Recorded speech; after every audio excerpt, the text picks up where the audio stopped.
नमस्कार, मी डॉक्टर गौरी बायचल. आरोग्य प्रेरणा या आपल्या YouTube चॅनलमध्ये तुम्हा सर्वांचं पुन्हा एकदा खूप खूप स्वागत. उन्हाळा चालू आहे. मग घरोघरी हे चित्र पाहायला मिळत असेल. ते कोणतं?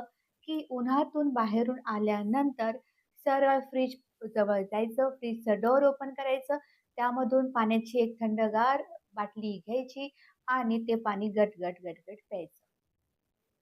आहे ना, असं होतं ना घरात आणि मग काय होतं? आज मी तुम्हाला तेच सांगणार आहे, की बाहेरून आल्यानंतर किंवा घरात जर तुम्ही थंड फ्रिजचं पाणी पीत असाल, तर तुमच्या आरोग्याला हे 5 मोठे आजार होऊ शकतात. तर ते कोणते आहेत, ते संपूर्णपणे त्याची माहिती या व्हिडिओमध्ये मी सांगणार आहे. त्यामुळे हा व्हिडिओ शेवटपर्यंत जरूर पहा.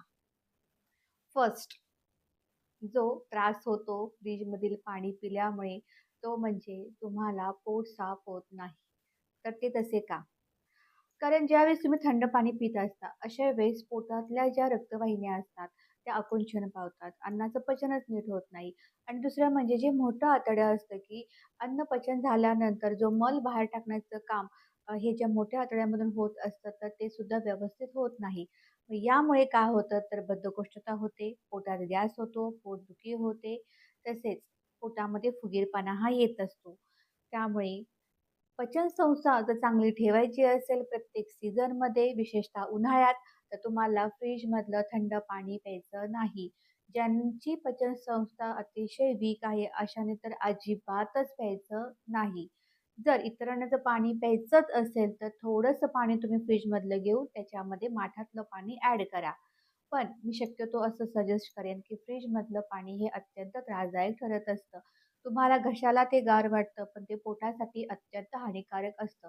त्याच्यामुळे फ्रिजमधलं पाणी पिऊ नका, नाहीतर तुमची पचनसंस्था ही डेफिनेटली बिघडणार आहे. दुसरं म्हणजे वजन वाढतं. आता तुम्ही म्हणाल थंड पाणी आणि वजन वाढायचं कसा काय संबंध? तर अन्नातली जी चरबी असते, जी कठीण चरबी असते त्याचं पचन हे नीट होत नाही ज्यावेळेस तुम्ही फ्रिजमधलं थंड पाणी पित असता आणि ज्यावेळेस टॉक्झिन्स शरीरातले बाहेर पडत नाहीत किंवा हे अन्नपचन नीट होत नाही, पोट तुमचं व्यवस्थित नसते, त्यामुळे तुमचं आपसुकच वजन हे वाढायला चालू होते. त्यामुळे ज्यांना वजन कमी करायचं आहे त्यांनी तर अजिबात फ्रिजमधलं थंड पाणी प्यायचं नाही. तिसरं, हृदयाला धोका हा निर्माण होऊ शकतो. तर तो कसा? तर ज्यावेळेस तुम्ही थंड पाणी पीत असता, त्याचा डायरेक्टली परिणाम हा वेगस नर्व्हवर होत असतो आणि त्याच्यामुळं हृदयाचे जे ठोके असतात ना, ते कमी होतात.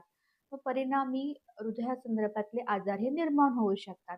त्यामुळे आपल्याला जर ते टाळायचंच असेल, हृदयरोग किंवा हृदयासंदर्भातलं काही त्रास होऊनच द्यायचा नसेल, तर फ्रिजमधलं थंड पाणी प्यायचं नाही.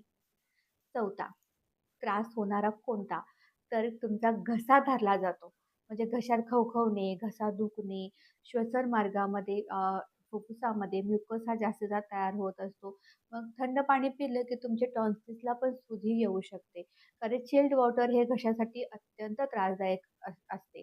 त्याच्यामुळे जर घसा चांगला ठेवायचा असेल, तसेच श्वसन व्यवस्था चांगली जर ठेवायची असेल, फुफ्फुस जर चांगलं नीट ठेवायचं असेल, तर थंड पाणी प्यायचं नाही. आणि यातला 5वा जो परिणाम जो होत असतो, तो म्हणजे तुमच्या दातांवर. आता कसं आहे, आपले जे दात असतात ते थंड पदार्थ एकदम सहन करू शकत नाहीत किंवा थंड पाणी, चिल्ड वॉटर हे घेऊ शकत नाही. त्याच्यामुळे काय होते, तर दातामध्ये सेन्सिटिव्हिटी निर्माण होत असते. मग दात ठणकणे किंवा दाढा ठणकणे असं सुद्धा होऊ शकते. तर चिल्ड वॉटर हे दातांसाठी सुद्धा त्रासदायक आहे. त्यामुळे तुम्हाला डोकेदुखी सुद्धा ही निर्माण होऊ शकते. त्यामुळे जर व्यवस्थित शरीर निरोगी ठेवायचं असेल, प्रत्येक सीझनमध्ये, उन्हाळ्यामध्ये कोणताही त्रास होऊन द्यायचा नसेल, तर चिल्ड वॉटर हे संपूर्णपणे टाळा. त्याच्याऐवजी माठातलं पाणी प्या. अतिशय उत्तम. काही ठिकाणी त्याला डेरासुद्धा म्हणतात. तर तुम्ही त्या डेऱ्यातलं पाणी प्या. खूप चांगलं आहे. लाल माठातलं प्या किंवा काळ्या डेऱ्यातलं प्या. चालू शकेल, काहीही हरकत नाही. थंड पाणी प्यायचं असेल, तर फक्त डेरा आणि माठ. बघा, म्हणजे आपल्याला हे लक्षात नसते, की अरे फ्रिजमधल्या पाण्याने इतके त्रास होतात आणि होतात. हे लक्षात घ्या. पुन्हा असाच एक इन्फॉर्मेटिव्ह व्हिडिओ घेऊन नक्की भेटूयात. जर तुम्ही पहिल्यांदाच माझ्या या आरोग्य प्रेरणा यूट्यूब चॅनलला व्हिजिट केलं असेल, तर नक्की या यूट्यूब चॅनलला सबस्क्राईब करा. कारण तुमच्या आरोग्यासंदर्भातलीच माहिती या ठिकाणी दिली जाते.